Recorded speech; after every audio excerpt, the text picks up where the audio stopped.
Halo,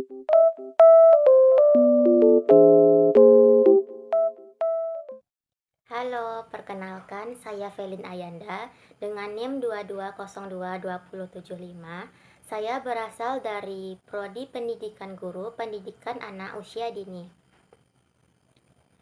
Tahukah teman-teman apakah itu kesehatan mental? Kesehatan mental dapat diartikan sebagai kemampuan dalam menyesuaikan diri baik dengan diri sendiri, dengan orang lain, serta dengan masyarakat maupun dengan lingkungan di mana seseorang itu berada. Kesehatan mental adalah terwujudnya keharmonisan yang sungguh-sungguh antara fungsi-fungsi jiwa serta mempunyai kesanggupan untuk menghadapi masalah yang biasa terjadi dan merasakan secara positif kebahagiaan dan kemampuan dirinya. Fungsi-fungsi jiwa yang dimaksudkan adalah seperti pikiran, perasaan, sikap jiwa, pandangan hidup, dan keyakinan hidup, yang mana semuanya harus dapat membantu satu sama lain sehingga menjauhkan orang lain dari perasaan ragu maupun bimbang. Ada berbagai macam bentuk gangguan mental seperti merasa rendah diri, rasa cemas, badan terasa lesu, dan sebagainya macamnya yang merupakan gangguan mental yang sering dihadapi oleh seorang anak sehingga berpengaruh pula terhadap proses belajarnya. Untuk itulah mental yang sehat adalah jika seseorang mampu mengenal dirinya sendiri dan menerima kekurangan yang ada pada dirinya.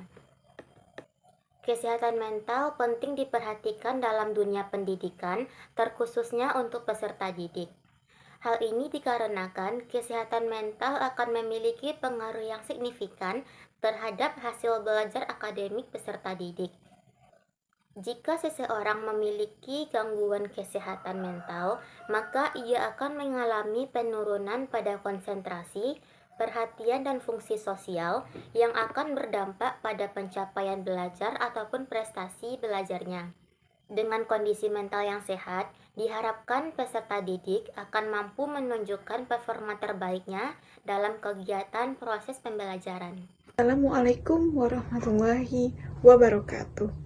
Perkenalkan, nama saya Nabila M. Taufik dari Prodi Pendidikan Bahasa dan Sastra Indonesia dengan NIM 22016221. Baiklah, di sini saya akan memaparkan dari dampak kesehatan mental bagi belajar. Yang pertama, yaitu adalah mudah merasa lelah.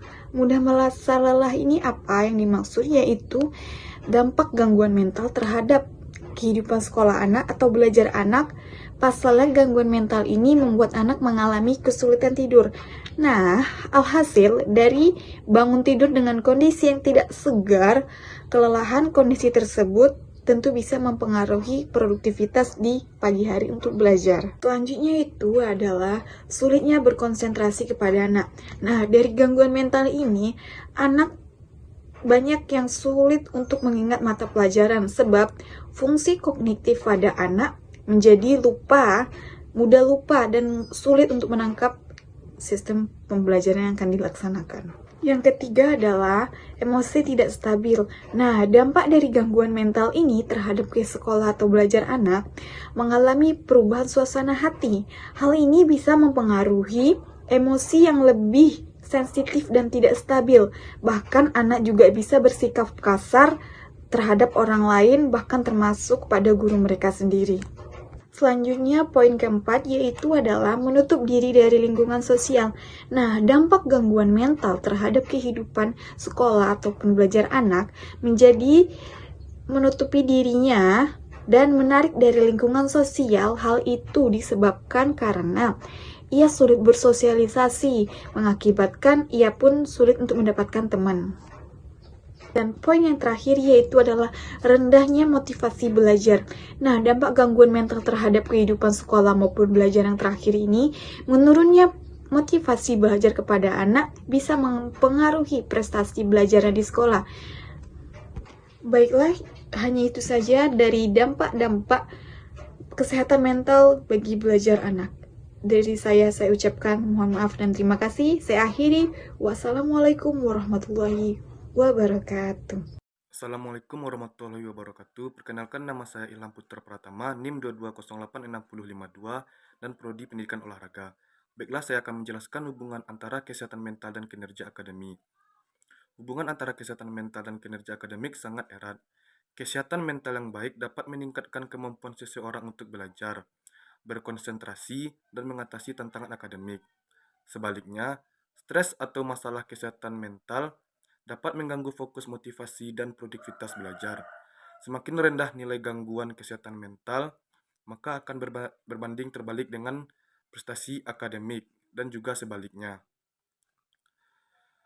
Dari penelitian ini, maka dapat ditarik kesimpulan bahwa terdapat hubungan antara kesehatan mental dan prestasi akademik. Kesehatan mental seseorang dapat berubah yang dipengaruhi oleh beberapa faktor seperti genetik, pelecehan seksual, trauma masa, lalu pola hidup tidak sehat, dan cedera otak. Kesehatan mental sangat penting diperhatikan pada setiap tahap kehidupan dari kecil hingga dewasa. Kondisi kesehatan mental yang stabil memungkinkan seseorang untuk mengelola stres dengan lebih efektif, tetap fokus pada pekerjaan yang harus dilakukan. Mereka dapat mengambil keputusan yang baik, menyelesaikan tugas dengan lebih efisien, dan memberikan kontribusi dalam mencapai tujuan organisasi penting. Cara menjaga kesehatan mental. 1. Berdoa dan lebih mendekatkan kepada Tuhan, berhubungan dengan orang yang tersayang, menjauhi dari lingkungan sosial yang toksik, dan istirahat yang cukup. Assalamualaikum warahmatullahi wabarakatuh. Perkenalkan, nama saya Fadila Kabri Melinda, biasa dipanggil Dila. NIM 22053017. Saya berasal dari Prodi Pendidikan Ekonomi. Baiklah, di sini saya akan menjelaskan mengenai dukungan sosial sangat penting terhadap kesehatan mental dalam pendidikan. Karena beberapa alasan utama, yaitu yang pertama yaitu meningkatkan kesejahteraan mental siswa. Dukungan sosial ini dapat membantu siswa dalam mengatasi stres, kecemasan, dan depresi akibat tekanan akademik dan sosial. Ini dapat meningkatkan kesejahteraan mental siswa yang pada gilirannya dapat meningkatkan kinerja akademik mereka. Yang kedua yaitu mengurangi ketidaksetaraan. Siswa dengan latar belakang yang kurang mampu seringkali menghadapi tambahan tantangan kesehatan mental. Dukungan sosial ini dapat membantu mengurangi ketidaksetaraan itu dengan cara memberikan akses kesehatan mental yang berkualitas. Yang ketiga yaitu mengembangkan keterampilan sosial dan emosional. Dukungan sosial ini dapat mengembangkan keterampilan sosial dan juga emosional penting seperti rasa empati, kerjasama, serta pengelolaan konflik. Yang keempat yaitu meningkatkan kepatuhan sekolah. Kesehatan mental yang baik dapat meningkatkan kepatuhan sekolah. Siswa yang merasa baik tentang dirinya cenderung termotivasi untuk menghadiri sekolah dan berpartisipasi dalam aktivitas akademik. Yang kelima yaitu mengurangi tingkat kriminalitas. Dukungan sosial dapat mengurangi tingkat kriminalitas di kalangan siswa. Ketika siswa mendapat cukup dukungan, kemungkinan siswa tersebut akan mengurangi atau menghindari perilaku yang merugikan.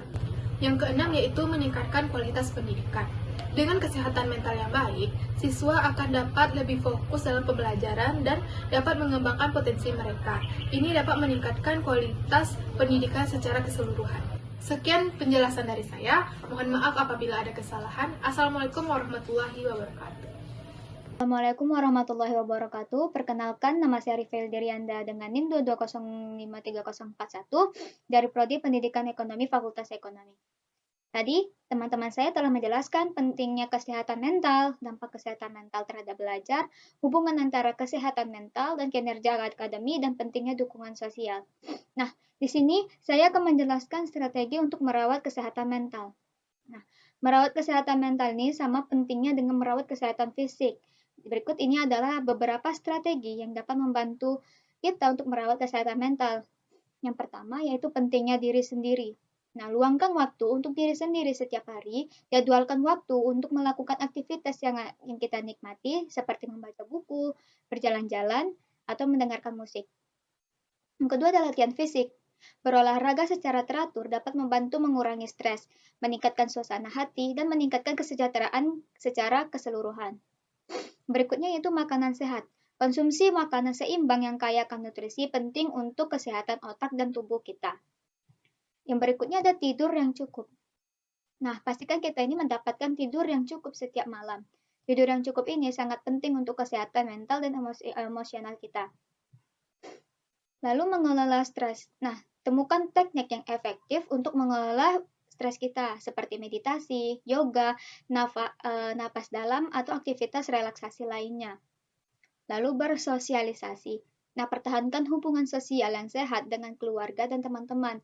Berbagi pengalaman dan perasaan dengan orang-orang yang terdekat dapat membantu mengurangi rasa kesepian dan meningkatkan dukungan sosial. Nah, strategi berikutnya yaitu hindari penyalahgunaan zat. Hindari penyalahgunaan alkohol, obat-obatan terlarang, atau zat-zat lainnya yang dapat merusak kesehatan mental kita. Terus yang terakhir yaitu mengatur waktu. Nah, atur waktu kita dengan baik dan tetapkan prioritas yang sehat. Hindari overwork dan belajar untuk mengatakan tidak ketika kita merasa terlalu banyak memikul tanggung jawab. Assalamualaikum warahmatullahi wabarakatuh. Perkenalkan saya Sasmi Dewi Nilasari Meliala NIM 220873818. Di sini saya akan menjelaskan tentang mengatasi stigma kesehatan mental dalam pendidikan. Yang pertama, apa itu stigma? Stigma mengacu pada ketika seseorang dipandang tidak setuju karena karakteristik tertentu, seperti memiliki masalah kesehatan mental. Stigma yang berkaitan dengan kesehatan mental berarti dengan seseorang yang memiliki kesehatan mental mungkin dipandang negatif, mempunyai definisi tentang dirinya atau didiskriminasi karena kesehatan mentalnya. Hal ini juga dapat menyebabkan orang dengan masalah kesehatan mental merasa malu, bersalah, dan takut untuk menceritakan pengalaman mereka kepada orang lain. Selanjutnya, mengapa kita perlu mengurangi stigma mengenai penyakit mental? Masih ada kepercayaan di antara sebagian masyarakat bahwa penyakit mental, khususnya seperti depresi dan kecemasan, hanyalah tanda kelemahan. Responnya yang sangat umum terhadap anak muda yang mengalami depresi adalah bahwa mereka mencari perhatian dan seharusnya bersikap tegas dalam mengatasinya. Selanjutnya, bagaimana kita bisa mengurangi stigma kesehatan mental di sekolah? Yang pertama itu ada kampanye kesadaran masyarakat. Selanjutnya, ada program pembelajaran berbasis kurikulum. Lalu ada pengembangan lingkungan yang aman dan mendukung. Lalu memberikan contoh rasa hormat terhadap orang-orang yang terkena dampak kesehatan mental di sekolah. Sekian penjelasan dari saya, kurang lebihnya saya mohon maaf. Assalamualaikum warahmatullahi wabarakatuh. Assalamualaikum warahmatullahi wabarakatuh. Perkenalkan, nama saya Azik Resial, NIM 2208433 dari Prodi Pendidikan Kesrek. Investasi dalam kesehatan mental adalah investasi dalam masa depan pendidikan yang lebih baik. Dengan menciptakan lingkungan belajar yang mendukung kesehatan mental, kita membantu siswa dan pendidik untuk mencapai potensi mereka secara penuh, menciptakan budaya belajar yang inklusif dan produktif, dan menghasilkan generasi yang lebih tangguh dan berdaya saing. Dalam upaya membangun masa depan pendidikan yang lebih baik, prioritaskan kesehatan mental sebagai fondasi utama. Ayo kita bersama-sama mengambil langkah untuk memprioritaskan kesehatan mental kita sendiri dengan merawat kesehatan hidup pribadi, tetapi juga membangun fondasi yang kuat untuk kesuksesan dan kebahagiaan jangka panjang. Mari kita berkomitmen untuk memberikan perhatian yang layak pada kesehatan mental kita, sehingga kita dapat hidup secara penuh dan memberikan kontribusi positif dalam segala aspek kehidupan.